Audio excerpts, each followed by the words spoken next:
Between 1918 and 1920, Britain and France, the war's victorious powers, seized, occupied, and colonized the former lands of the 700-year-old Ottoman Empire. No one asked the people of the region what they desired. British and French colonial civil servants drew all the borders and arranged all the governments for the countries that emerged. All the political struggles, all the parties, and all the conflicts of the region from that time to the present have their roots in the colonial settlement of 1920. Britain and France divided the region between them. Palestine, Jordan, Iraq, Egypt, the states of the Persian Gulf, and Istanbul went to Britain, which was the stronger power. British politicians like Winston Churchill sought to monopolize actual and potential oil resources and dominate the lines of communication between the Mediterranean, the Persian Gulf, and India. Churchill wanted Egypt's Suez Canal and the corridor from coastal Palestine through Jordan and Iraq to the oil fields of the Gulf and Iran. Most of the oil was already under British concession, with a company that would come to be called British Petroleum, or BP. Winston Churchill had himself purchased controlling interest to make the British government the majority shareholder of BP. British control of Istanbul limited Russian access to the Mediterranean through the Straits. France received the scraps left in compensation for the destruction of the war fought on the Western Front. Syria, including the coastal region that came to be Lebanon, would be the French mandate. There was no oil, but France had become a military power on the northern, southern, and eastern shores. Sections of Anatolia, today's Turkey, were set aside for Italy, Greece, Britain, and France.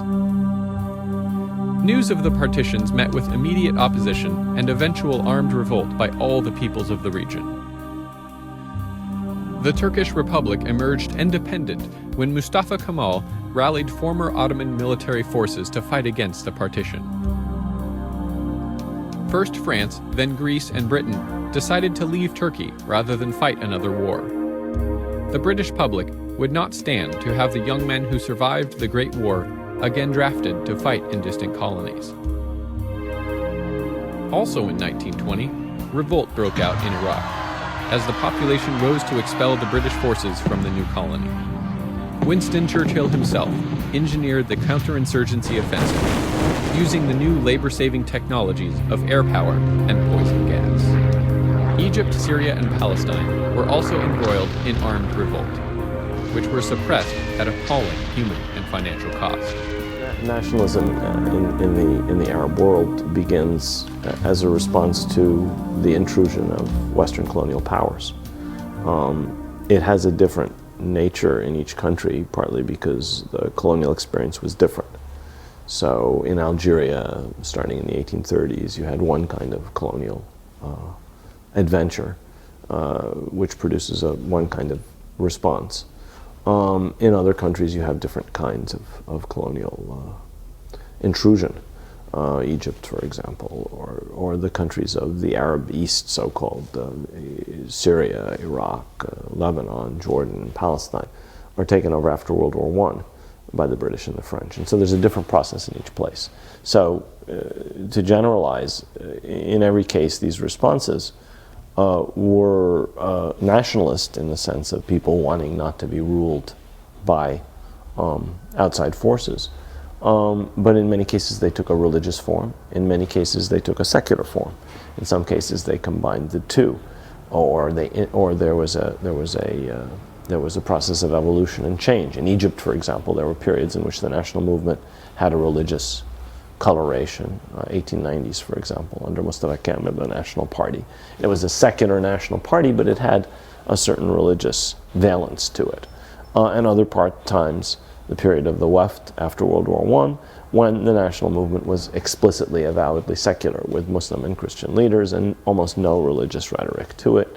A lot of discussion of Egypt as a country that went back to the pharaohs, so to the pre-Islamic past. The same is true in Algeria, where you have a resistance movement that's both led by Abdel Qadir, which is both religious and secular. I mean, it's a nationalist response to colonial occupation. But it also involves elements of religion. Same is true in the response to the Italians in Libya, where you have both religious and secular elements. And the same is true in the Sudan, with the response to British colonialism, where it was largely a religious movement, but it can also be seen as nationalist.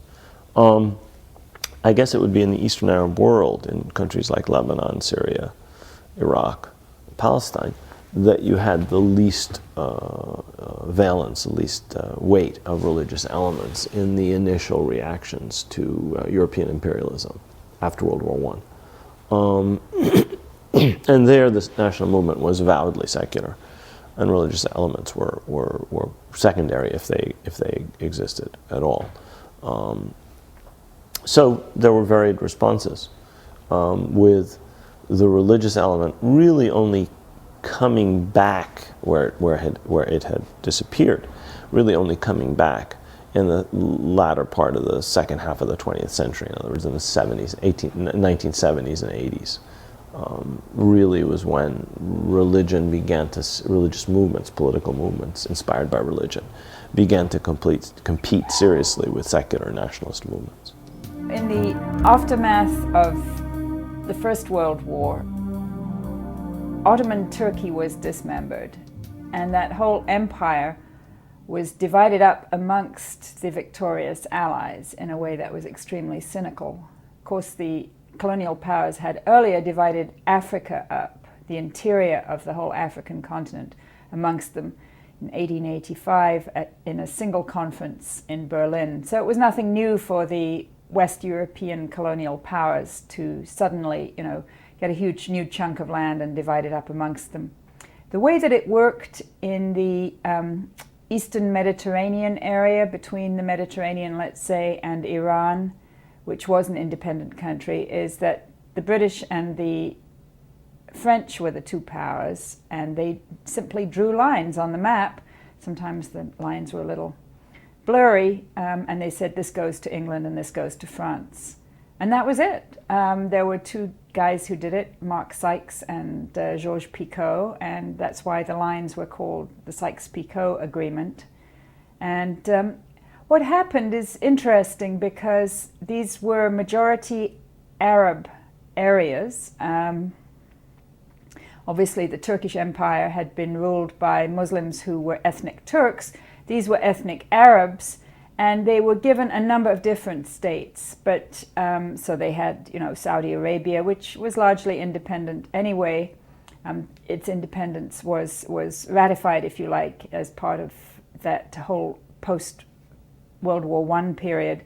Then you had Iraq was, the borders were delineated, and it became Iraq. Syria was delineated and became Syria. Palestine and Jordan, Lebanon, of course, was carved out in a special way to please the French. And those lines didn't correspond to previous national boundaries. There had been no national boundaries there. So what happened was that you had state administrations that were built there by the colonial powers in each of those emerging nations. The British got Iraq and Jordan and Palestine. The French got Syria and Lebanon. And they were given kind of control over these countries by the League of Nations, which gave them something called a mandate, because of course this was after President Wilson's 14 points, one of which was that all nations have the right to self-determination. But, in their patronizing, paternalistic way, the governments in London and Paris decided that the Arab people were not ready for independence or self-governance, and so therefore they had to be kind of, nannied along by the British and French colonial powers. Of course, oil interests were key. Especially for the British. They needed to be able to extract oil and to be able to protect their sea lines of communication with the empire in India. So if you look at the way the boundaries were drawn, for example, there is one little portion that goes up from Jordan northeast toward Iraq that exactly follows the pipeline that the British had built from Iraq that took the oil from there westward to the Mediterranean. And in fact, if you drive along that portion of Jordan, you pass through several little towns, kind of small places in the desert. You're driving essentially along the top of the oil pipeline, and the towns are called H1 and H2 and H3 because those were the pumping stations that the towns grew up around. I mean, it's very blatant how it was all done just for the oil interest. And of course, you know, then you had the Suez Canal and all that, the sea lines of communication with the empire in India. Where was America? America was a victorious power too, but at the time not a particularly imperialistic one. American imperial designs were focused on Latin America and the Pacific. Meanwhile, Britain and France enjoyed more or less free rein to reshape the Middle East to suit their respective goals and policies, and adding more countries to their extensive empires.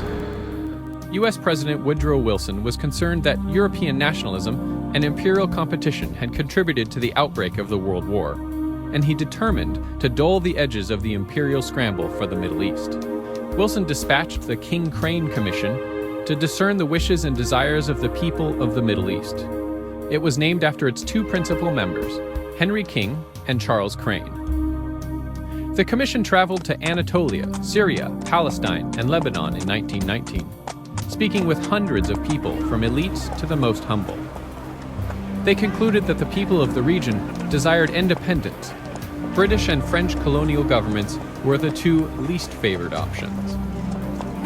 In 1920, America was seen as a benign and non-imperialistic power by the people of the region.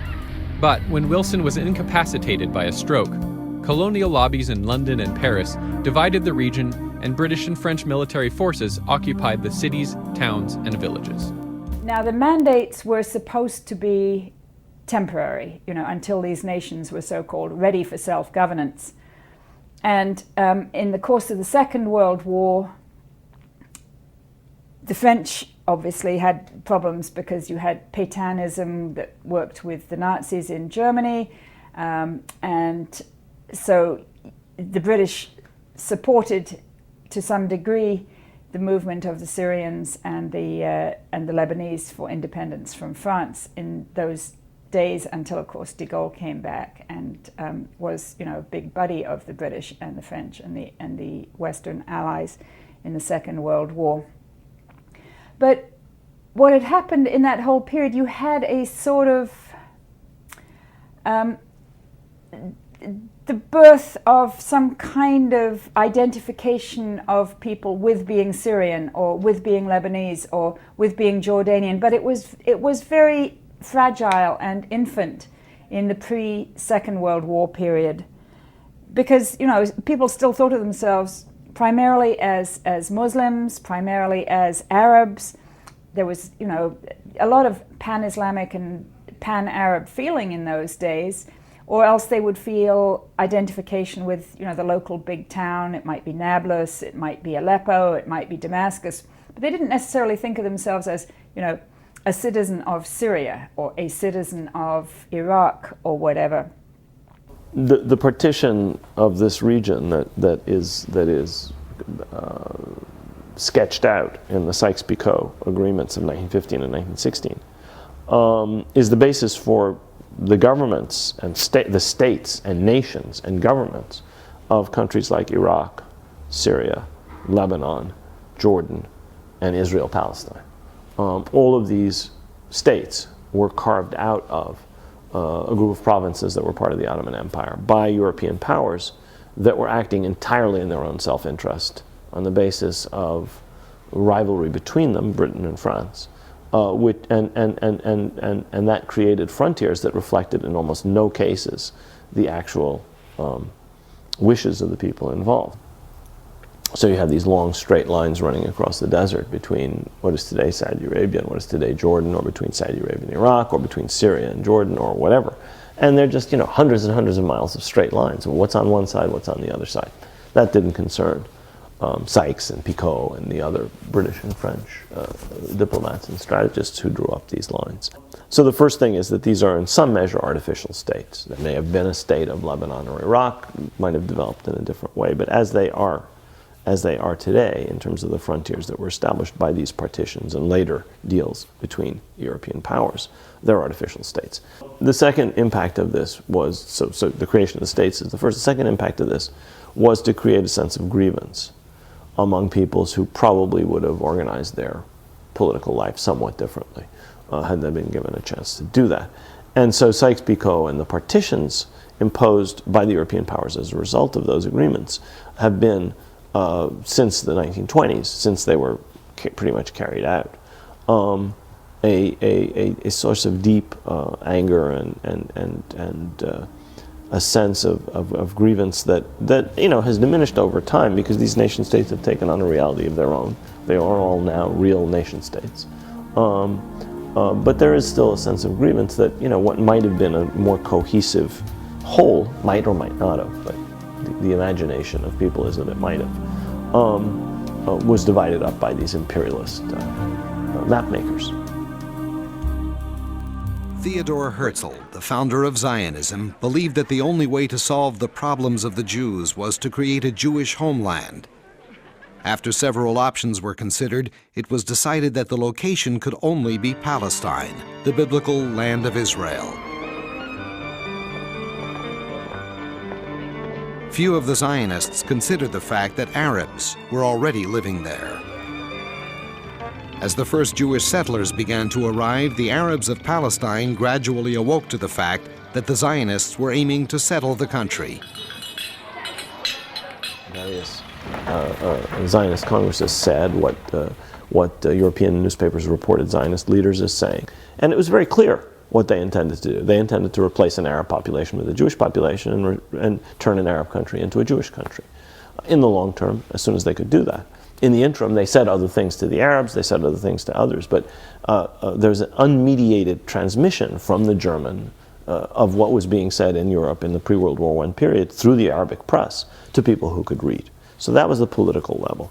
There was a clear consciousness that this was a political movement intended to replace the indigenous population with a foreign European settler population, people who were becoming to recreate or create a Jewish state in Palestine on the basis of this national movement that had developed among Eastern European Jews. At another level, there was resistance to the process of dispossession of the peasantry, because what the Zionist movement was trying to do was not to come in like a classical movement and exploit the native population. They were coming in to replace the native population, not, in other words, to take over the land and take the surplus that would be created by Arab peasant cultivators, but rather to replace these cultivators with Jewish cultivators. As a result, there was a kind of friction from an early stage with people who were dispossessed. From the very few colonies that were established, there were only a few dozen by World War I. But there was a clear history of tension around these first settler colonies between the population, the indigenous native population, which in many cases had land rights that were being ignored as modern private property relations were established by the Ottoman state.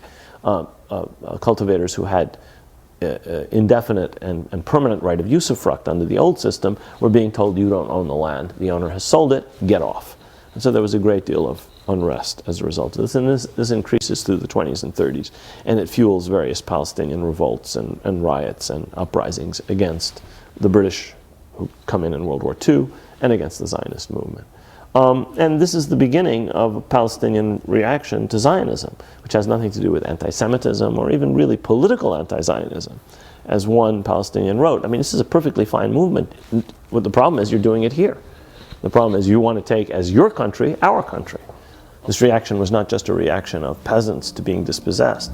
It was also a reaction of people who are increasingly conscious of the actual aims of the Zionist movement, which were to replace the Arabs with Jews and replace an Arab society with a Jewish society. In Palestine, the revolts continued into the late 1930s until the British government resolved to abandon its troublesome commitment to Zionism and finally the Mandate over Palestine itself.